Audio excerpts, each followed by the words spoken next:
മുടപുരം തെന്നൂർക്കോണം ദുർഗാദേവി ക്ഷേത്രത്തിലെ ഉത്രട്ടാതി ഉത്സവ സമാപനത്തോടനുബന്ധിച്ചുള്ള പറയെടുപ്പ് ഘോഷയാത്രയ്ക്ക് കൊണ്ടുവന്ന മണികണ്ഠൻ എന്ന ആനയാണ് ഇടഞ്ഞത്. എഴുന്നള്ളത്തിന് 5 ആനകളെയാണ് എത്തിച്ചിരുന്നത്. എലിഫന്റ് സ്ക്വാഡിന്റെ പരിശോധനയിൽ മണികണ്ഠനെ ഒഴിവാക്കാൻ നിർദ്ദേശമുണ്ടായി. ക്ഷേത്രത്തിൽ നിന്ന് പാപ്പാൻ മുടപുരം ഭാഗത്തേക്ക് കൊണ്ടുപോകുമ്പോഴാണ് ആന ഇടഞ്ഞത്.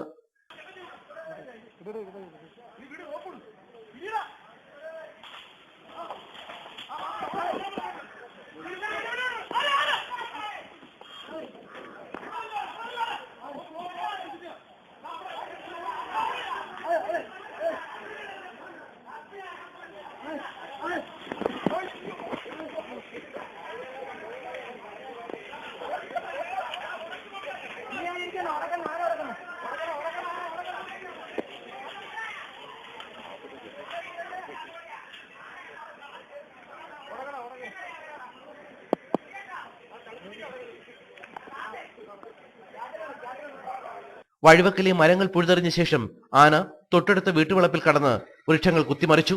പിന്നീട് മതിലും തകർത്തു. ഇതിനിടെ ആറ്റിങ്ങൽ ഡിവൈഎസ്പിയുടെ നേതൃത്വത്തിലുള്ള സംഘം സ്ഥലത്തെത്തിയിരുന്നു.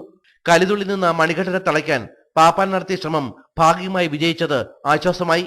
ആനപ്പുറത്തു നിന്നും പാപ്പാൻ ഇതിനുശേഷം ചാടി രക്ഷപ്പെടുകയും ചെയ്തു.